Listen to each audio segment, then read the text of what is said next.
Assalamualaikum warahmatullahi wabarakatuh.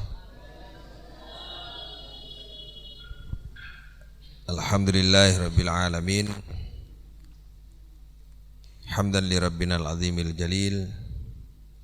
Salatan wa salamin li rasulih Muhammadinil hadid jalil wa ala alihi washabi ansalil qanadil, amma ba'du. Para jamaah rahmati Allah, dari hari ke hari setelah COVID ini beritanya bukan semakin menurun. Sekarang ada berita lagi bahwa katanya corona bisa menyebar melalui udara. Sehingga rasanya kalau didengar terus, hidup ini menjadi sulit. Mau lari kemana kita? Udara tidak bisa lepas dengan kita karena oksigen ada di situ.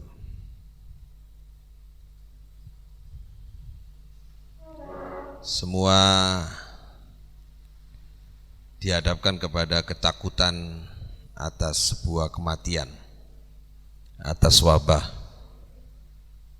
Padahal berita tentang itu seringkali kita dengar dan kita dapati di Al-Quran, dan itu sebuah kepastian. Karena memang kita ingin hidup di dunia ini lama-lama dan ingin meraih kebahagiaan di dunia dengan sempurna, bukan kebahagiaan di akhiratnya. Sehingga berita itu membuat sebagian orang menjadi semakin tidak menentu. Mudah-mudahan kita diberi kekuatan oleh Allah bahwa tidak hanya cukup dengan ikhtiar tapi dengan doa juga. Para jamaah rahmati Allah, ayat ini sengaja saya ingin sampaikan karena kondisi hari ini memang kekuatan itu, konsep hidup itu ada pada keluarga. Jadi kalau kita ingin menguatkan negara, ingin menguatkan daerah, ingin menguatkan satu kabupaten, kota kita, desa kita, lingkungan kita, yang harus kuat itu keluarga memang. Para jamaah rahmat Allah, untuk itu kita mulai memperbaiki keadaan ini dari keluarga. At-Tahrim ini adalah satu surat di mana menceritakan antara bagaimana manajemen Rasulullah menyelesaikan suatu permasalahan, bagaimana mengelola sesuatu problem di dalam keluarga antara Hafsah, Qibtiyah dan Siti Aisyah. Bagaimana cara mengelolanya, bagaimana satu sisi menyenangkan istri, bagaimana tidak menyinggung perasaannya tanpa harus mengorbankan prinsip-prinsip agama. Kan kadang-kadang kita ini ingin membahagiakan istri, ingin menyenangkan orang lain, tapi pernyataannya itu tidak benar menurut agama. Suatu saat Nabi ini diingatkan agar jangan berkata yang halal itu diharamkan. Kenapa ini ditegur? Karena sesuatu yang tidak membawa derajat keistimewaan dan kemuliaan itu langsung diingatkan. Nah, para jamaah rahmati Allah, bagaimana kemudian Nabi mengelolanya di keluarga antara satu istri dengan yang lainnya ini menjadi pelajaran penting bagi kita. Coba yang santri kumpul di situ, di sini. Nah, biar di situ tempat jamaah, sini. Nah, kalau santri agak jauh itu sini. Nah, sini. Majuan.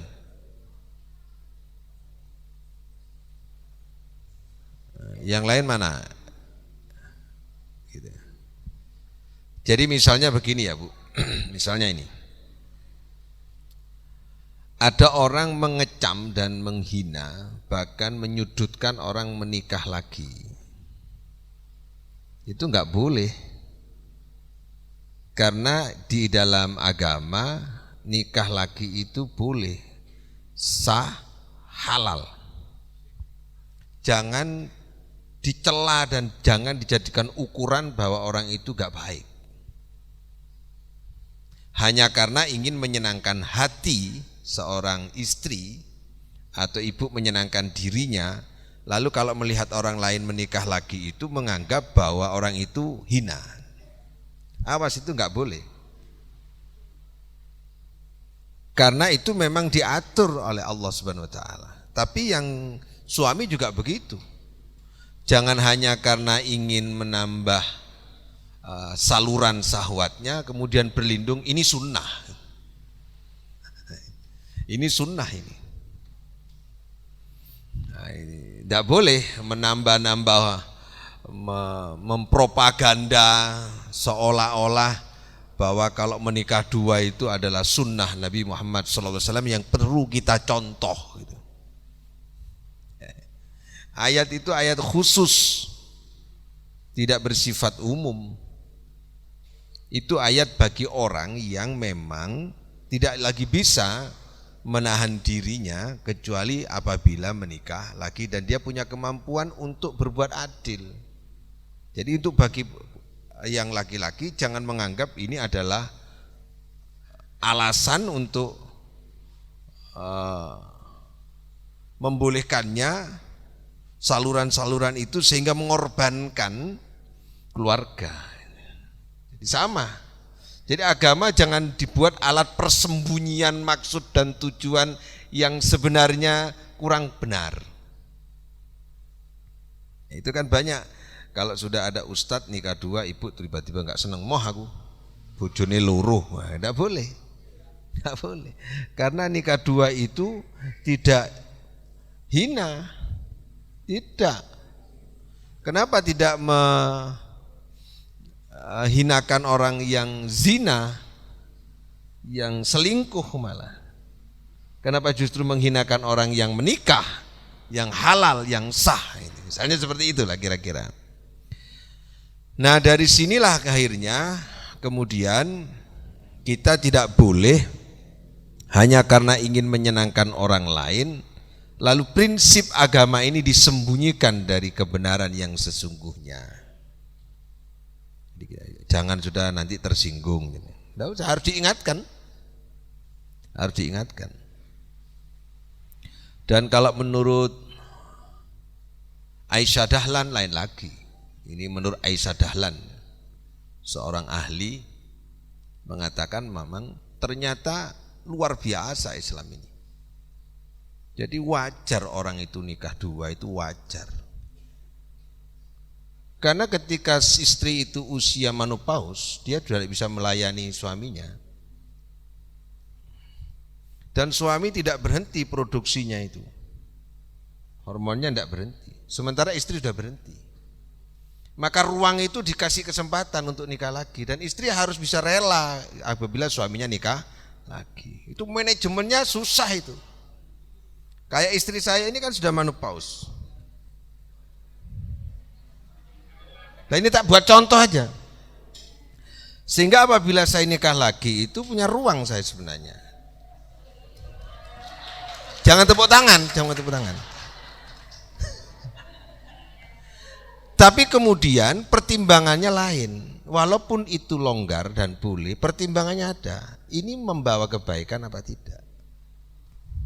Begitu. Jangan dibuat sandaran, nah ini mumpung istriku mau numpas aku tak nikah lagi. Jangan begitu. Nah itu. Jadi agama harus dijadikan bahwa setiap langkah kita harus lebih baik. Bukan nuruti keinginan. Kalau nuruti nafsu, ya memang akhirnya semua menjadi diperbolehkan. Tapi agama harus menjadikan bahwa bagaimana menyelamatkan keluarga. Jadi sejarah asbabun nuzulnya tahrim itu adalah bagaimana mengelola problem di dalam keluarga. Bagaimana komunikasi Nabi dengan istrinya. Ya kalau mau sunnah Nabi yang sesungguhnya, ya nikahnya harus istri pertama harusnya isi 40 tahun. Ketika si laki ini usia 25 tahun. Mau enggak jenengan? Ngomongnya ini sunnah katanya. Sunnah gimana? Wong istri Nabi itu ada yang di atas 50, ada yang di atas 60 waktu itu. Yang muda kan Siti Aisyah. Kita kan enggak. Istrinya Manupaus, kemudian nikah lagi istri yang paling muda itu. Ajak singitan lah dia karep beliau ya. Tapi tidak boleh mengecam gitu. Jadi jangan menghina orang yang nikah lagi. Kalau perkara suaminya ibu tidak nikah lagi, alhamdulillah gitu ya. Saya ngomong begini ini karena saya tidak mungkin nikah lagi.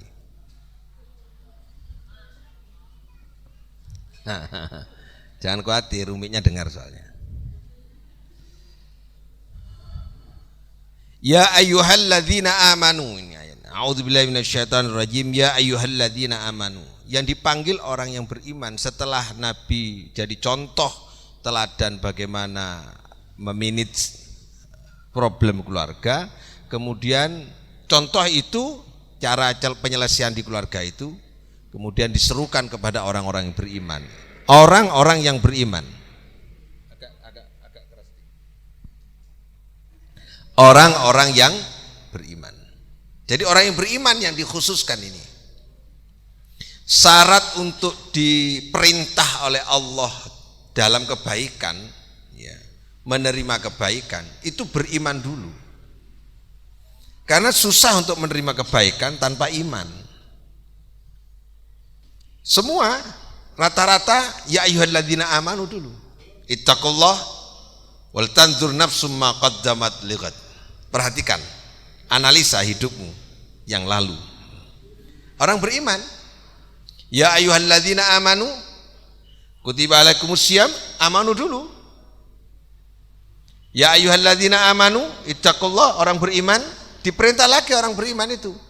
Jadi syaratnya, dasarnya itu iman dulu. Jadi kebaikan itu harus berada di ruang keimanan, di fondasi keimanan. Kebaikan itu harus diserahkan kepada orang yang telah beriman kepada Allah Subhanahu wa ta'ala. Karena tidak mungkin kebaikan itu jadi baik apabila yang menerima bukan orang yang beriman. Jadi kalau ada orang dermawan, bagus, tapi tidak beriman kepada Allah, kebaikan itu nggak ada guna. Karena sumber dan fondasi kebaikan itu iman. Ya. Qulu qaulan syadida, ya ayyuhalladzina amanu.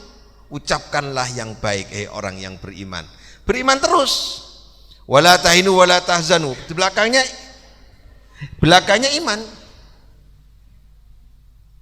Wala tahinu wala tahzanu wa antumul a'launa in kuntum mu'minin. Mu'minin mesti mu'minin. Gandengannya iman itu amal soleh.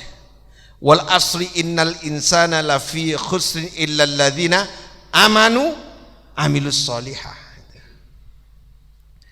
Oleh karena itu mendidik anak yang pertama kali adalah mendidik iman, bukan mendidik matematikanya dulu, imannya dulu. Makanya Ya bunayya la tusyrik billah. Inna syirka la dzulmun adzim. Hei anakku. Itu la tusyrik billah. Jangan syirik. Jadi iman dulu kepada Allah. Maka ketika anak lahir keluar dari perut ibu, yang pertama kali dilakukan oleh seorang ayah adzan, mendidik hatinya melalui telinganya itu. Allahu Akbar, Allahu Akbar. Langsung. Pendidikan pertama itu kepada keluarga bukan saat anak lahir sebenarnya. Ini pernah saya buat ngaji dulu. Saat anak dalam proses dikandungan. Karena di dalam kandungan ibu itu, anak yang proses dari nutfah berkembang dan seterusnya itu ada proses, kalau menurut Profesor Rio waktu ngaji di Sutri, itu ada namanya nukleus amigdala. Masih ingat sebagian mungkin. Batang otak. Di usia 2 bulan menurut profesor ini, itu mampu merekam jejak peristiwa apa yang diucapkan oleh orang tua. Awas, orang tua ini hati-hati ketika istrinya itu hamil. Pikiran orang tua, perasaan orang tuanya, sikap orang tuanya itu terekam waktu anak belum dalam kondisi punya apa-apa, punya roh, belum ada. Masih proses, masih 2 bulan. Allah sudah menciptakan nukleus amigdala, proses itu mampu merekam seluruh jejak peristiwa orang tuanya, direkam baik. Apa bisa? Bisa. Dalam abad 19 dulu, abad 19 itu ditemukan bagaimana sidik jari ini mampu merekam siapa dia, apa perbuatan dia, sidik jari. Dan sidik jari tidak sama satu dengan yang lain. Setiap orang sidik jarinya nggak sama, gambarnya nggak sama. Ternyata di Al-Quran disebutkan bala qadirina ala an nusawwiya banana. Jadi nanti tulang belulang yang sudah rusak, hancur semuanya itu, maka sidik jari itu akan dikumpulkan kembali di jari. Maka jari nanti akan berbicara, tangan akan berbicara. Al-yauma nakhtimu ala afwahihim wa tukallimuna aydihim. Yang berbicara nanti tangan. Apa tangan bisa berbicara? Iya. Kenapa tangan bisa berbicara? Kemarin kita sudah sampaikan. Apa buktinya? Kalau ada pencuri, tidak ditemukan orangnya, yang dicari oleh polisi bekas sidik jarinya. Kalau sidik jarinya ketemu, insya Allah pelakunya ketemu. Maka itu merekam seluruh jejak peristiwa siapa yang ada di sana. Makanya COVID rapid ini akan ada jejak digital, ada jejak disimpan. Seluruh dunia manusia disimpan. Siapa yang pernah diperiksa, siapa yang kena, itu kena tahu semua. Kalau manusia ahli, profesor bisa menyimpan jejak peristiwa orang dengan komputer, dengan teknologi, maka Allah bisa merekam itu semua. Maka manusia itu bisa merekam jejak peristiwa orang tuanya saat anak itu masih usia 2 bulan kandungan. Maka kemudian ini jangan keburu-buru dihukumi. Ini kita temukan antara tauhid dengan kedokteran. Orang tua yang anaknya itu, istrinya itu hamil, itu membaca Al-Quran, banyak beribadah. Itu sesungguhnya adalah melatih dan mendidik anak yang masih proses dalam kandungan. Maka membentuk karakter anak bukan di sekolahan, saat TK SD, bukan sebenarnya. Awalnya bukan di SD, awalnya bukan di TK, awalnya saat dalam kandungan. Bagaimana perilaku orang tua, bagaimana bapaknya dekat dengan Allah, bagaimana bapaknya dekat dengan Al-Quran, itu direkam oleh nukleus amigdala, batang otak yang ada dalam diri anak itu. Sehingga kadang-kadang kita tiba-tiba punya anak, loh kok anakku moro-moro senang ngaji ya. Itu bisa jadi, bukan karena sekolahnya bisa jadi, tapi ketika ibu dalam hamil, kondisi hamil, bapak ini kreteknya, doanya, dekatnya sama Allah itu, sehingga itu terekam oleh anak. Hati-hati loh, ngerekam loh itu. Oh saya nggak yakin ya, kalau nggak yakin kan repot.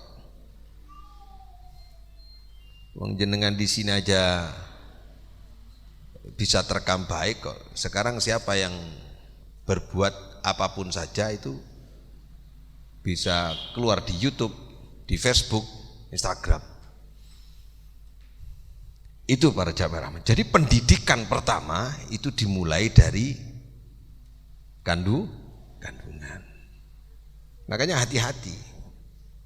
Nah ini harus disosialisasikan. Bukan saat TK. Saat TK itu kan formalnya itu, saat SD itu. Makanya ketika ada anak SD-nya nuwakal, SMP-nya nuwakal, ya karena waktu ibunya dalam kondisi hamil, bapaknya mungkin nakal. Ya, jauh dari Al-Quran, angel di gua ya tetap gak ngaji wong. Waktu hamil dan waktu dalam kandungan bapaknya gak gelem ngaji. Nah itu. Ya ini. Maka iman itu fondasi sebelum perintah kebaikan. Baru setelah iman didapatkan, iman ini adalah hadiah yang sangat luar biasa yang tanpa ada bisa diukur secara material, hadiah dari Allah Subhanahu wa taala. Baru ada perintah ku anfusakum. Ku perintah. Ini asalnya satu akar kata dengan takwa. Takwa itu asal katanya waqaya. Waqaya. Waqa yaqi wiqayatan. Wawunya diganti tak. Ya-nya diganti waw. Dibaca takwa. Ini kalimat ini sangat unik. Ada kalimat huruf awalnya diganti tak, huruf akhirnya diganti waw. Takwa. Dikasih alif bengkong. Sehingga wazannya mirip-mirip dengan fa'la. Padahal dia takwa. Takwa itu nama ruhani. Takwa itu adalah nama organ ruhani yang menjaga iman di dalam diri. Namanya takwa. Jadi tugasnya adalah menjaga. Itu yang di tenda itu kesini aja. Biar gak jagongan di situ. Nah saya ngaji kamu jagongan enggak bagus itu. Sini. Enggak usah ditunggu.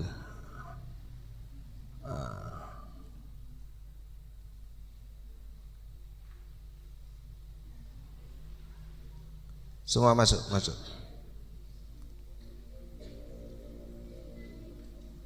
Iki sinaone angel kok. Ini kan karek ngrungokno iki. Sinaone angel nih. Ya. Jadi kata takwa itu kata yang unik, yang menarik. Orang lain boleh menggunakan kata ikhlas, bisa katakan ikhlas bisa. Orang lain bisa menggunakan kata iman. Iman kepada Tuhannya bisa, tapi kata takwa tidak bisa dipakai. Takwa hanya bisa diucapkan oleh kita, oleh orang Islam. Coba pernah dengar nggak takwa kepada Tuhan lain ini? Ada nggak? Kalau iman bisa. Iman bisa, ikhlas bisa dipakai, ridho bisa dipakai oleh mereka, oleh orang lain bisa, tapi takwa nggak bisa. Kata takwa ini memang khusus. Maka ini maksudku anfusakum itu peliharalah itu untuk mendekatkan diri kepada Allah Subhanahu wa taala. Dekatkan dirimu kepada Allah Subhanahu wa taala dengan cara kalau kamu ingin memelihara dirimu, peliharalah dirimu itu dengan cara mendekatkan diri taat kepada Allah Subhanahu wa taala. Peliharalah, jagalah. Jadi kalau kita ingin menjaga diri itu mendekatkan diri kepada Allah Subhanahu wa taala dengan taat. Jadi cara memelihara diri itu dengan taat kepada Allah Subhanahu wa taala. Siapa yang diperintah pertama kali itu? Anfusakum. Ini bapak ini. Ibu enggak. Teksnya dulu ya, teksnya dulu. Teksnya dulu yang diperintah adalah bapak.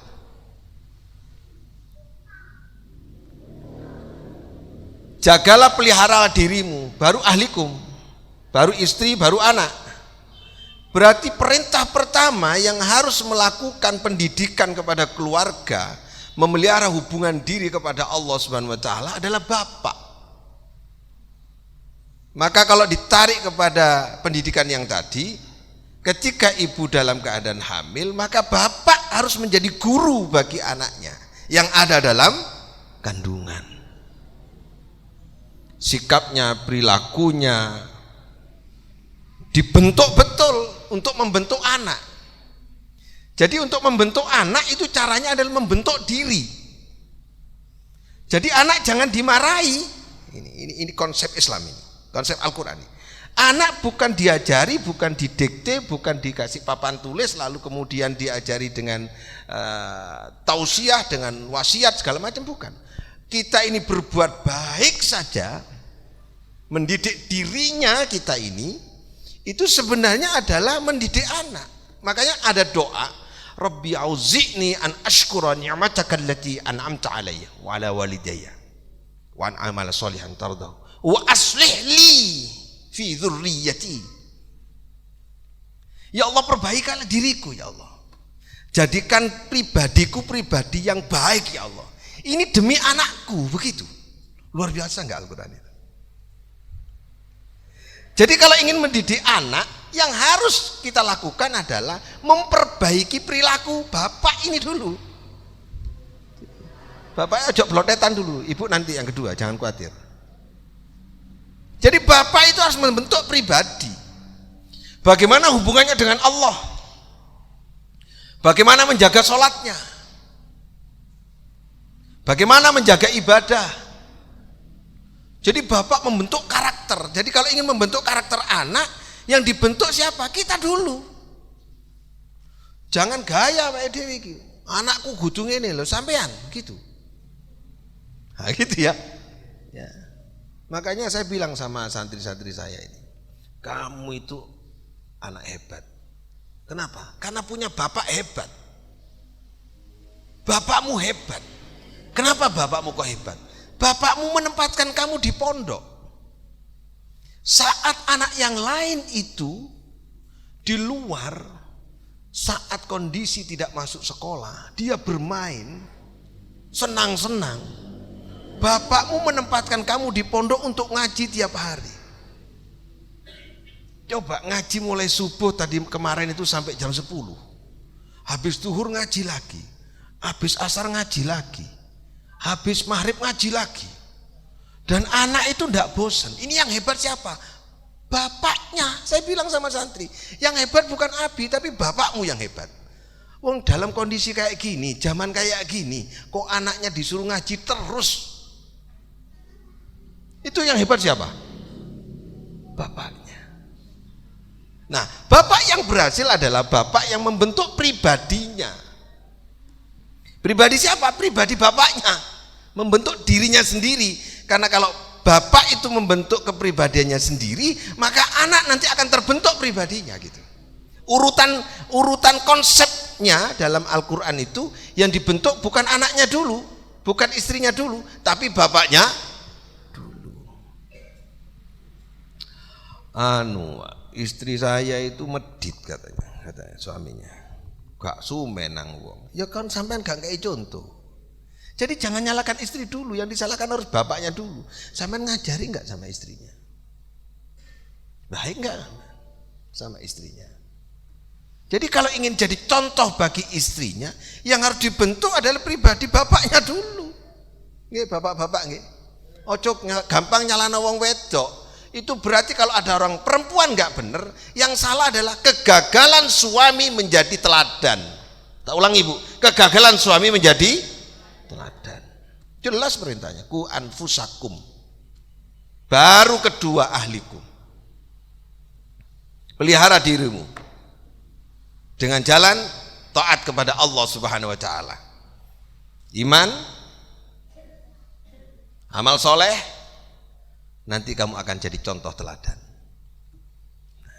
Gitu. Nah ini penting para jamaah rahmati Allah. Ini biar yang belakang nggak kepanasan, ibu majuan aja. Saya kasihan itu. Walaupun yang kepanasan insya Allah nggak kena corona soalnya anget. Maju atau tetap? Oh ya sudah. Sambil berjemur. Karena menurut WHO tadi pagi jangan berkerumun di dalam ruangan. Karena dalam ruangan itu COVID itu punya peluang untuk menyebar. Jadi ini kan nggak di dalam ruangan terbuka. Maka yang di luar itu insya Allah nggak kena COVID. Jadi pertama itu Bu, Bapak dulu ya. Lalu kemudian bagaimana dengan ibu? Ketika disebut ini Al-Quran itu bahasanya ringkas, ya. Bahasa Al-Quran itu ringkas, ya.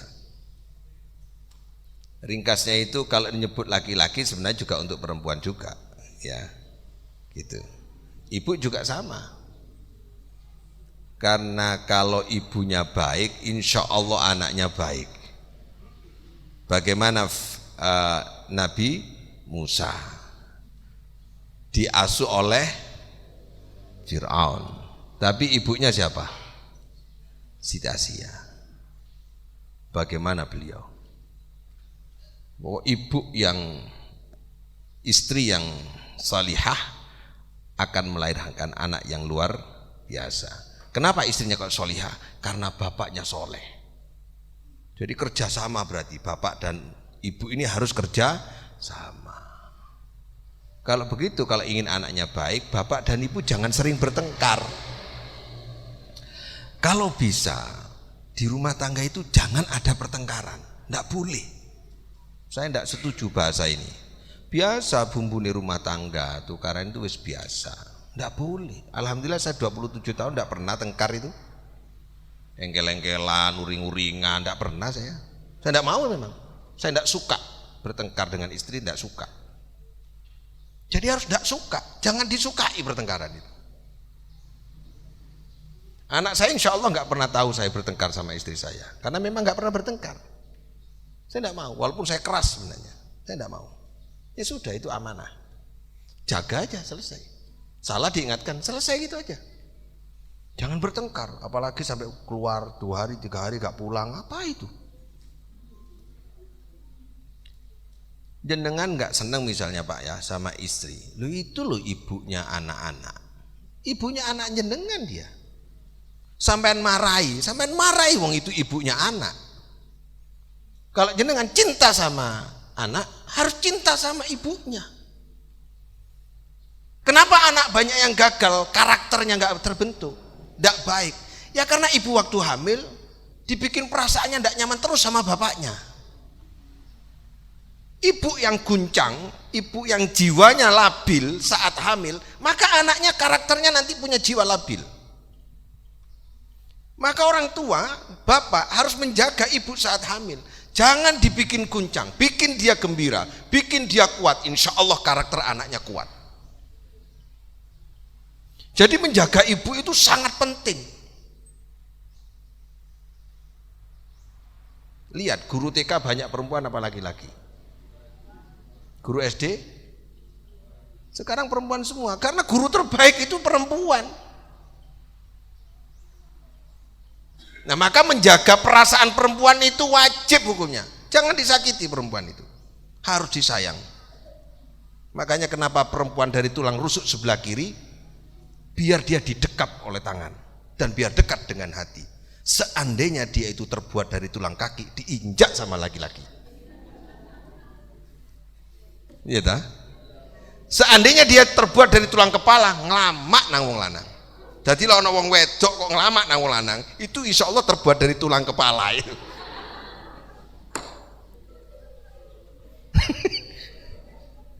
Takdirnya perempuan itu didekap. Makanya kalau istri lagi marah itu saya datangi, misalnya lagi nggak enak, saya dekep aja, langsung selesai itu. Selesai. Jadi bapak ibu, kalau bapak nggak ikut ngaji, sampean bilang, aku nggak enak Pak ini, aku dekepan Pak, beres. Sampean kalau sholat ini dekep siapa? Allahu Akbar, kan didekep ini. Tulang rusuk kan di sini. Jadi membangun keluarga itu harus membangun karakternya bapak dulu. Maka saya ditanya, kenapa yang ngaji kok bapak? Jarang kan perempuan ngaji ya biasanya ya. Yang ngaji kemana-mana, yang dakwah kan bapak-bapak. Karena memang bapak yang diperintah ini. Kalau bapaknya benar, ini ibunya benar nanti itu. Karena bapak yang jadi. Nah, bapak nanti mendidik kepada istrinya gitu. Ini sekarang yang banyak ngaji perempuan, banyakan perempuan dimangani laki-laki. Aku nang omahe wis. Ya. Saya dulu pernah bilang begini waktu sekolah-sekolah itu. Perempuan tidak punya alasan untuk tidak patuh kepada suami. Selama suaminya sholat, ibadah, dekat dengan Allah. Kesalahan apapun jangan dibuat alasan kita ngelamak sama suami. Siti Asia itu, istri Fir'aun itu, tetap hormat pada suami. Padahal Fir'aun itu siapa? Fir'aun itu manusia yang gak percaya sama Allah dan mengaku Tuhan. Kalau komunis itu kan gak percaya sama Tuhan. Kan gak percaya sama Tuhan. Iya toh? Kalau iblis percaya sama Tuhan tapi gak patuh sama perintah. Percaya lo sama Tuhan. Iblis, tapi gak patuh perintah. Ini ada orang gak percaya sama Tuhan, ngaku Tuhan. Saya dulu omong-omongannya gini, Mi aku ini duduk Fir'aun, gak ada alasan Anda tidak taat sama saya. No. Aku sih sholat ya. Jadi perempuan tidak punya alasan tidak patuh sama suami selama suaminya ibadah. Wong Siti Aisyah suaminya Fir'aun yang ngaku Tuhan aja tetap patuh kok. Deal? Nah, gitu. Masuk ini. Jadi pelihara. Jadi kalau keluarga itu bagus. Kalau keluarga itu bagus, negara ini baik. Lingkungan baik. Jadi sekarang ini pemerintah lagi sibuk bagaimana membuat penguatan ketangguhan di dalam keluarga. Kalau keluarga itu tangguh imannya, tangguh ekonominya, tangguh akhlaknya, bukan hanya tangguh Semeru, tangguh keluarganya. Kalau masing-masing keluarga itu tangguh, maka negara ini akan tangguh. Jadi kalau ingin membuat negara ini hebat, daerah ini hebat, kabupaten hebat, sebenarnya program paling penting adalah membuat tangguhnya keluarga masing-masing. Kesehatannya, kesejahteraannya ditangguhkan di keluarga itu. Saya bilang kemarin kepada Bupati waktu kita ngobrol, Pak Bupati ini keluarga harus ditangguhkan. Angka perceraian di Banyuwangi tinggi. Harus tangguh keluarga itu. Coba ada doa begini. Rabbana hablana min azwajina wa dzurriyyatina qurrata a'yun waj'alna lil muttaqina imama. Itu satu ayat di surah Al-Furqan. Ini satu ayat ini. Satu ayat berisi dua. Satu tentang keluarga, satu tentang kepemimpinan. Rabbana hablana min azwajina. Ya Allah berikanlah, karuniakanlah kepada kami ya Allah istri-istri, ya. Anak-anak, bukan hanya istri-istri, berarti boleh sampean. Lek Pak Wid tidak mungkin lah, wong pegawai negeri mau nikah dua itu wis kena rada angel lah. Pak Anwar pensiunan tapi gak berani nikah lagi, tidak berani.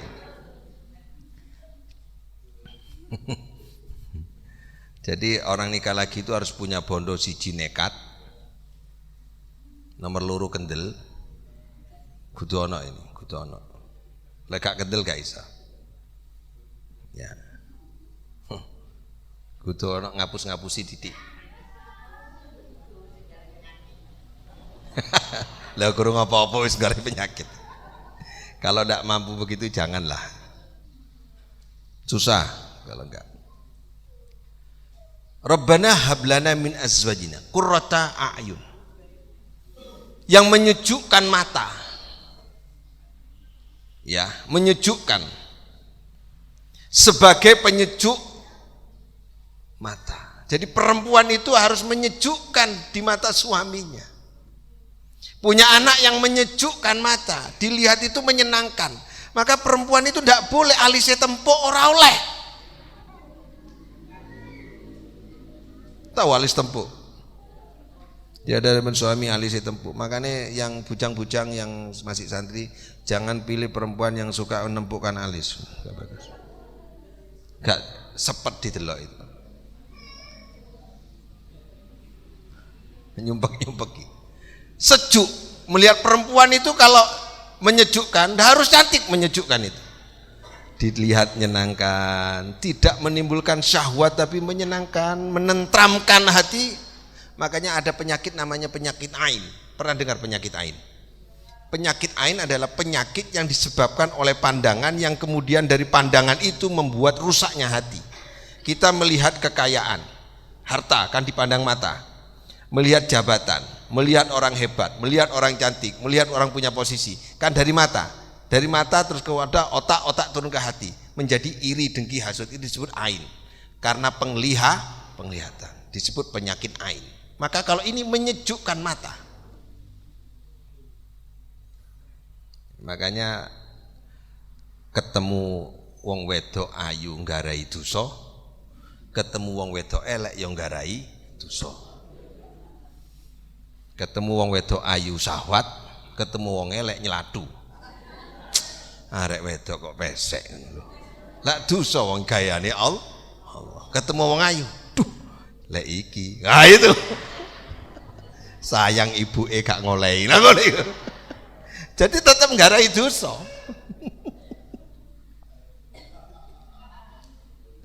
Lalu bagaimana yang menyejukkan? Jadi permintaannya doa yang dibuat tuntunan, ya, tuntunan Nabi Muhammad SAW, ya, itu adalah cari seorang istri meminta kepada Allah yang menyejukkan hati. Itu kan bicara apa? Keluarga. Jadi yang dibentuk istrinya yang menyejukkan dimohon, berarti seorang suami harus senang tahajud. Bapak, harus senang tahajud, mohon kepada Allah. Ya Allah, doakan istrinya. Jangan doa lunas kreditan tok, doakan istrinya. Doakan anak cucunya agar menyenangkan hati. Ini siapa? Membentuk apa? Keluarga. Setelah bicara keluarga, waj'alna lil muttaqina imama. Kemudian waj'alna, jadikanlah ya Allah kami ini bagi orang yang bertakwa sebagai imam, kepemimpinan. Berarti pemimpin, jadi bupati, jadi gubernur, jadi presiden, derajatnya itu hampir sama dengan ngurusi keluarga. Kalau keluarga baik, negara akan baik. Kalau negara baik, keluarga harus baik. Kalau negaranya baik tapi keluarga masing-masing itu tidak baik, maka walaupun pemimpinnya hebat, kalau masing-masing keluarga itu susah, ekonominya susah, kesejahteraannya susah, kesehatannya terancam, tidak aman, maka negara ini akan roboh. Sebaliknya demikian. Kalau keluarganya baik semua tapi pemimpinnya nggak bagus, maka negara ini dan keluarga itu akan jadi rusak. Itu hebatnya dan pentingnya membangun keluarga. Jadi kalau saya nyalon bupati, program pertama adalah membuat tangguhnya keluarga. Sayang saya nggak dicalonkan jadi bupati. Itu pertama, para jamaah rahmati Allah. Jadi konsep Quran itu yang disentuh pertama adalah pribadi. Siapa pribadi itu? Adalah laki-laki. Ar-rijalu qawwamuna 'alan nisa. Laki-laki. Awas, laki-laki harus jadi contoh. Maka santri putra ini saya harus stressing agak kuat. Bacaan Qurannya harus bagus karena dia jadi imam. Baru wa ahlikum, baru kepada istrinya, baru kepada anak-anaknya. Resikonya berat, Bu. Resikonya nanti setelah meninggal dunia itu adalah ingin rokok. Ya. Jadi ku anfusakum wa ahlikum naro. Jadi awas, jagalah dirimu dan keluargamu dari api neraka. Api neraka itu waquduhan nasu wal hijarah. Waquduhan nasu wal hijarah. Jadi bahan bakarnya itu dari manusia. Pertanyaan ini, kok bisa bahan bakar dari manusia? Kok bisa bahan bakar itu kok batu? Karena manusia yang berbuat maksiat, yang jauh dengan Allah, yang tidak mau beribadah, itu nggak usah dibakar, sudah terbakar. Kenapa kok batu? Batu yang dibuat patung, batu yang dibuat sesembahan, harta yang dijadikan sandaran, apapun saja yang bersifat material, nanti itu bukan dibakar, tapi dia akan jadi terbakar. Ketika terbakar, dia membakar. Jadi orang yang maksiat itu nanti tidak dibakar, tapi membakar, karena dia sudah terbakar. Jadi masuk neraka itu bukan terbakar, dia membakar, terbakar sendiri. Dirinya itu menjadi api. Karena dirinya terbakar, makanya dia kemudian membakar. Jadi manusia-manusia sebegini ini nggak usah dibakar, karena dia sudah terbakar. Nggak usah dibakar, sudah terbakar kok. Coba batu jadi bahan bakar, berarti sangat panas. Kalau manusia terbakar berarti sangat panas.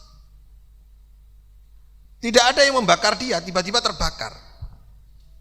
Makanya kalau orang suka mengumpat orang lain, itu yang membakar pertama kali adalah dari mana? Dari hatinya. Hatinya meledak.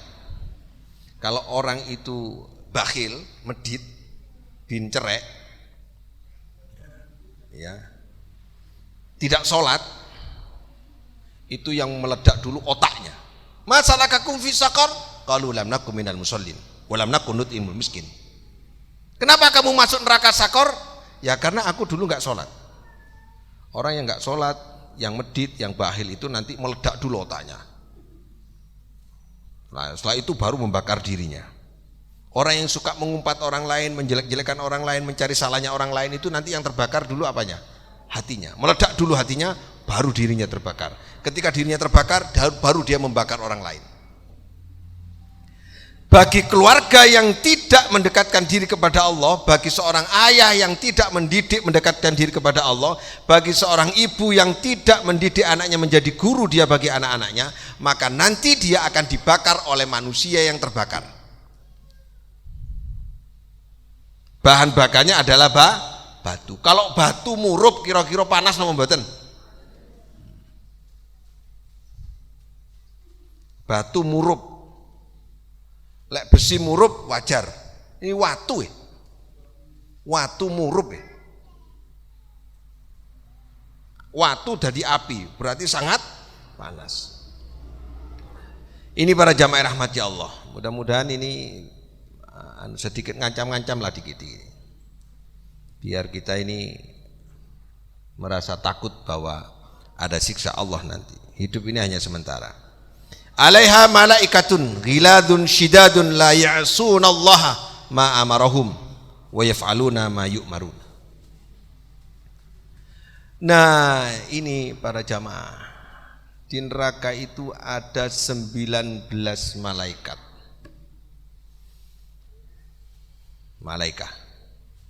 Malaikat itu nanti ghiladun shidadun. Dia keras, tegaan, hatinya tego, dan tidak akan pernah berubah, tego terus, gak ada belas kasih dia. Shidadun, kasar, ya, digepuk terus, tempeling terus. Sekali nempeling itu dari sini iso lari ke Wongsorjo lah kira-kira. Awas ini, awas ya. Silakan sudah nggak sholat, silakan nggak ngaji, silakan sudah, nggak apa-apa. Nanti buktikan nanti, tawon piling malaikat, plowang, ono nang di Sumatera. Ya, hati-hati. Ini ancaman. Jangan sampai gagal kita mengatur dan mengelola keluarga. Makanya para jamaah santri perempuan pernah saya kumpulkan. Malam-malam jam 10 ngaji khusus. Saya pesan, kamu mulai sekarang siapkan dirimu jadi istri. Siapkan jadi ibu. Siapkan jadi guru. Ngapunten Bapak Ibu, rata-rata kita lupa kalau anak kita ini calon ibu. Di sini Bapak Ibu lek ngajarin ini. Nduk sekolah kudu pinter. Ben engko iso kuliah. Lek kon pinter iso oleh penggawean. Lek duwe penggawean awakmu iso golek duit. Kon sugih. Kon gak tergantung liya. Aja bojo lek guru megahe. Mulai kecil, ya apa enggak? Ya apa enggak ibu-ibu? Nah setelah besar nikah, gak ngerti tugasnya sebagai istri. Kora-kora gak iso, isa-isa gak iso, ngurumat anak gak bisa, anak rewel bingung. Mulai bingung sudah. Karena gak pernah disiapkan jadi seorang istri, kaget dia. Kayaknya ya bendina tuku mangan isu tuku nang warung. Gak iso masak. Masak gak iso. Goreng tahu gak iso. Awak saya bilang sama istri, kamu calon istri. Harus doa kalau malam hari. Ya Allah jadikanlah saya seorang istri yang nanti jodoh saya seorang suami yang baik. Harus minta. Tak wajibkan santri saya tiap malam doa untuk jodohnya. Karena penting ini. Salah milih jodoh, bablas ang ini.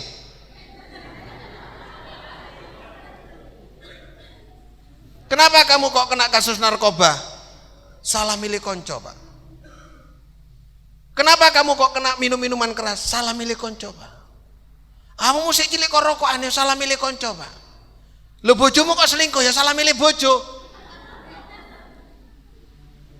Biar nggak salah doa mulai sekarang. Ini kan sepertinya tabu. Anak diajari ini kan tabu. Nggak tabu ini. Nggak. Harus diajari, anak-anak santri diajari. Kalau malam doanya adalah, ya Allah jadikanlah saya seorang istri nanti yang punya suami bla bla bla bla. Diminta kepada Allah. Diminta rahasia. Jodoh ini rahasia Allah masalahnya. Ini kan enggak, Bi, saya belum waktunya Bi, saya enggak mau Bi, nanti aja. Nanti kamu 24 nikah ya, enggak Bi, nanti kuliah dulu, biar sekolah dulu. Ya, bablas kan. Harus direncanakan. Saya usia 24 saya tak nikah. Saya harus dapat suami yang begini-begini. Harus ada idealisme, harus ada target. Jangan nyuntuh orang-orang umum yang lain itu. Gampang wis nikah, aja ngomong saiki wis gurung wayahe, sik gurung megahe. Apa? Ono persyaratan nikah kok megahi itu kondi. Ora ono persyaratan nikah harus kerja, ndak ada. Ya, lo. Wayahe nikah ngono ae.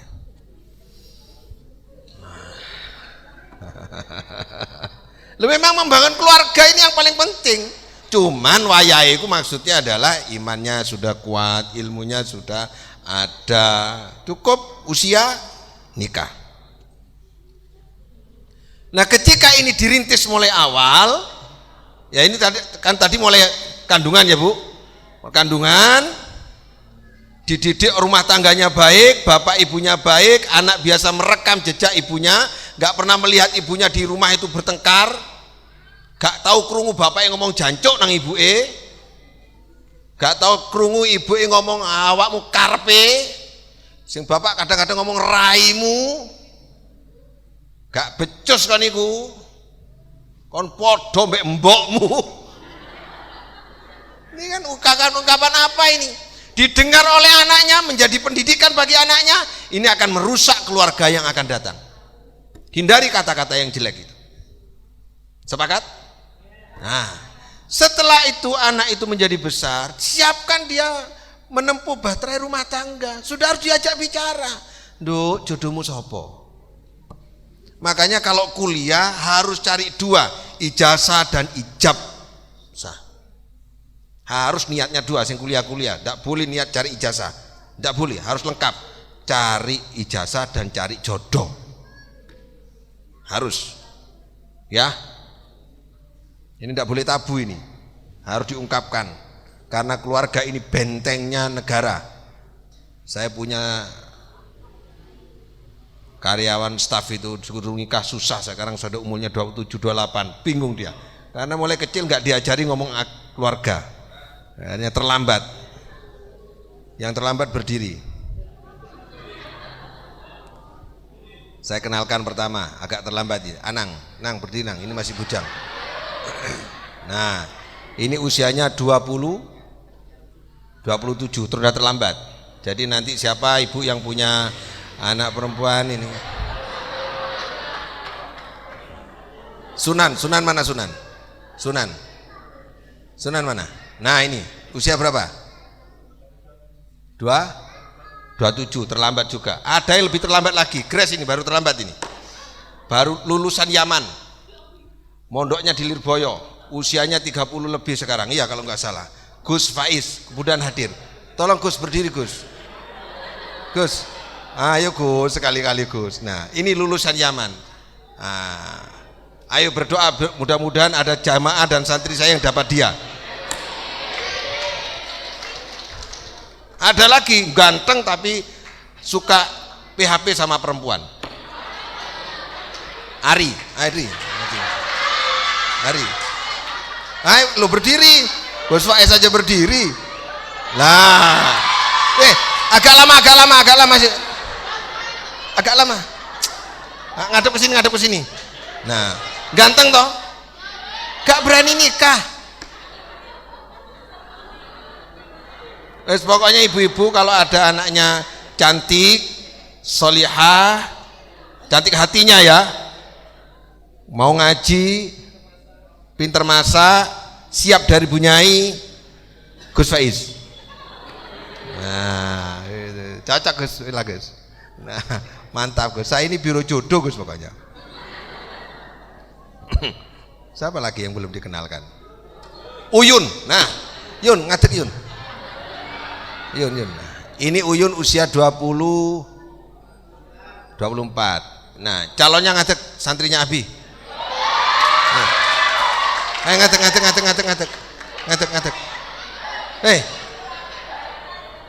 Nah, tak umum no pokoknya. Itu santrinya Abi ini stafnya Abi.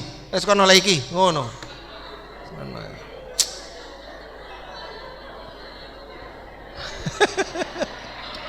Loh ini anu ya Bu, cita-cita. Saya pingin santri saya dapat santri saya.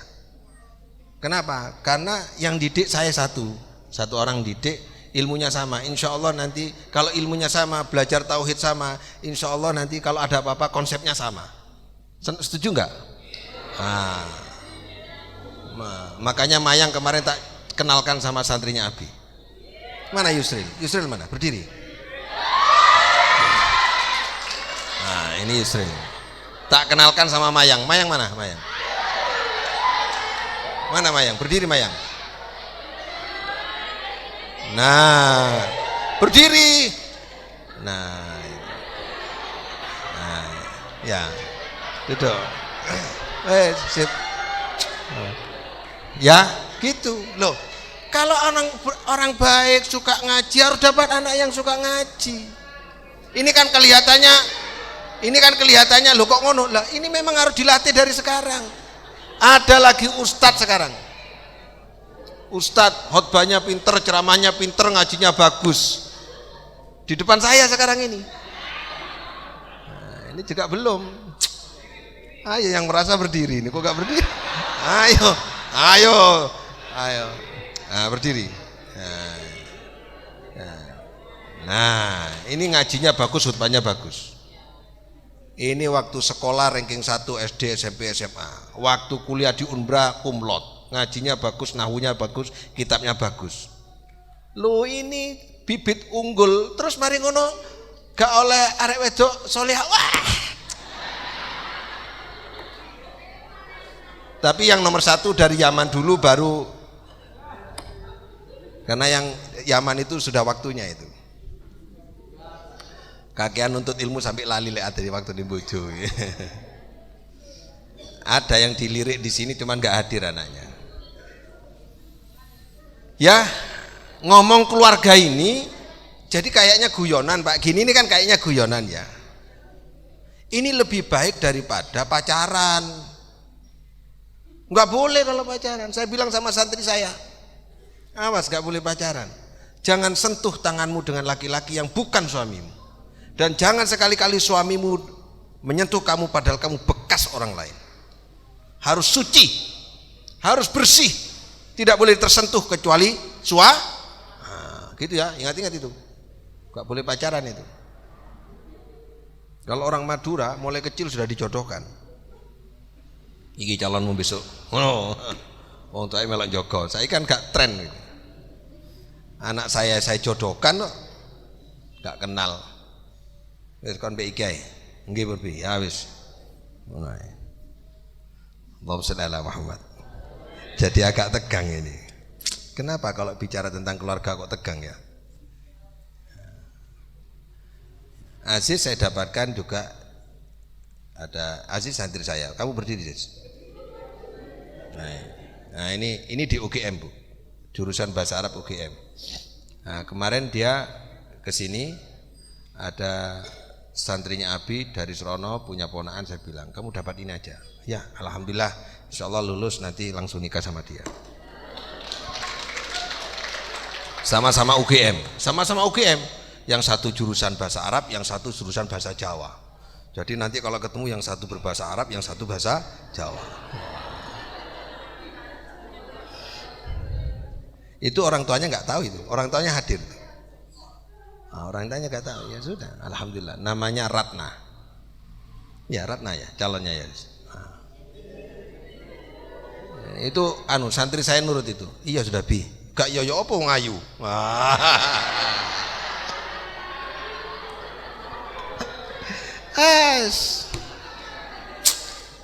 Saya ini selera tinggi ya. Baik Bapak Ibu yang saya hormati, la ya'sunallaha. Malaikat itu tidak akan pernah meninggalkan tugasnya, tidak akan durhaka kepada Allah Subhanahu wa taala. Ya lek keras terus. Kejem terus. Jadi ada malaikat yang dibentuk memang untuk khusus ngebuki wong sing di keluarga rodok sembrono, ora tahu salat, anake gak di ngajekno. Nah, hati-hati loh Pak, ya hati-hati, ini kayaknya sederhana. Anak waktu dia ngaji, ojo ngaji leh, saiki les dhisik. Hati-hati loh ya. Jangan sandingkan les dengan ada waktunya sendiri-sendiri. Jangan ngerebut haknya anak saat ngaji. Karena saat ngaji dia diskusi dengan Allah, dia membaca Al-Quran, hakikatnya diskusi dengan Allah. Ketika dia diskusi dengan Allah, jangan diambil. Hati-hati, itu ikut dosa kita. Wes Ri, gampang Ri, mereka oleh nang kene yang kok teko kon leren PAP.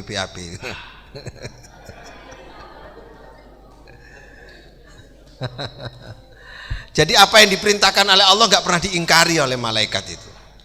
Ini orang pelaku maksiat, dulu di keluarganya dia tidak pernah didik istrinya, malah menyanyiakan istrinya. Kalau ngomong kasar, istrinya tidak pernah patuh sama suaminya.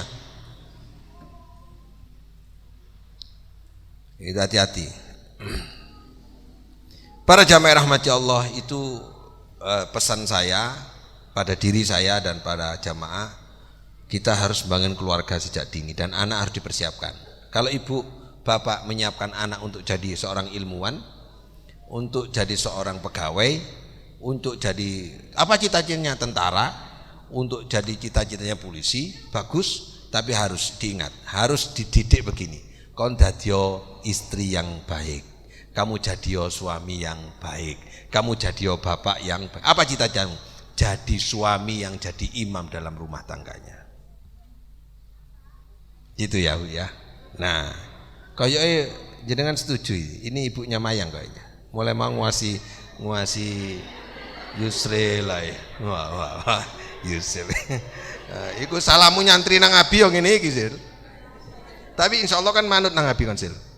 Ya itu, lihat ini.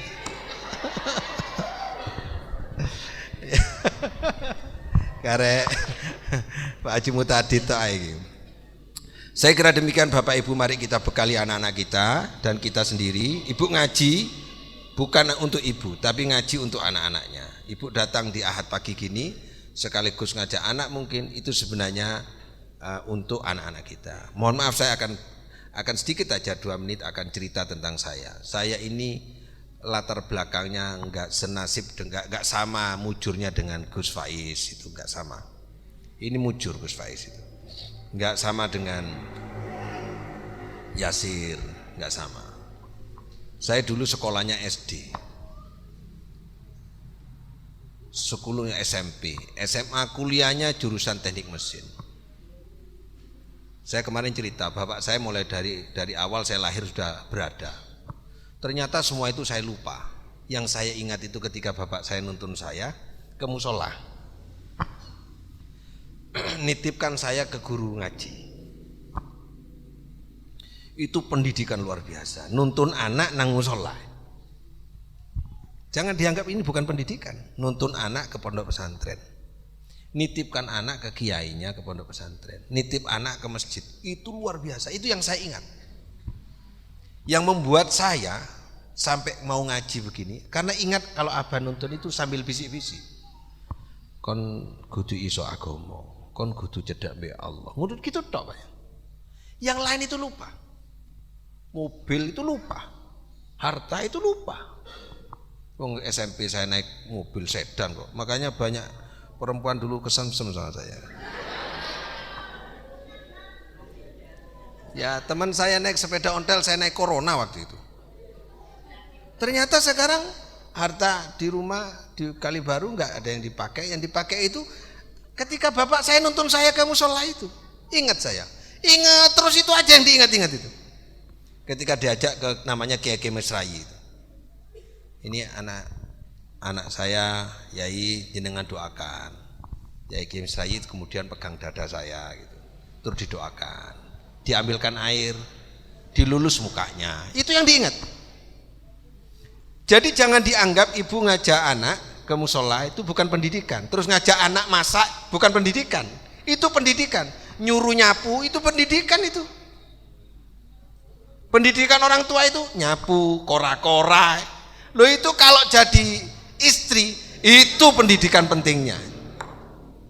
Jangan dimanja anak itu. Makanya santri saya tak suruh nyapu, bersih-bersih, kora-kora. Kora-kora kayak dewe tapi bukan punya saya, bukan. Itu mendidik. Ya, siapkan anak kita untuk jadi istri yang baik. Siapkan jadi ibu yang tangguh. Siapkan jadi gurunya bagi anak-anaknya. Jangan dididik hanya cari uang. Itu Bapak Ibu yang saya hormati. Karena benteng agama itu pada keluarga. Karena benteng agama di keluarga, maka mulai sekarang harus berdoa cari jodoh yang bagus. Mulai proses lamarannya harus bagus, harus benar. Sampai akad nikahnya harus benar. Terus itu. Ya nang. Nah, kon ngelamar sapa kok aku sing nglamarno. Nah ngono. Ngono. Sril ya Sril. Lek kon lulus, ikatan dinas selesai, minta mayang. Ah saya minta. Ngomong nang abahe Gus, ben aku sing urusan ini. Nah. Ibuke salting ibuke. Kayaknya setuju kayaknya. Mayang setuju?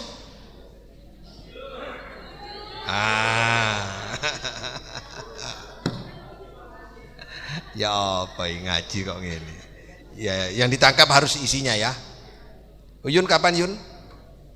Sudah siap? Jangan bergeser ke yang lain Yun. Wah.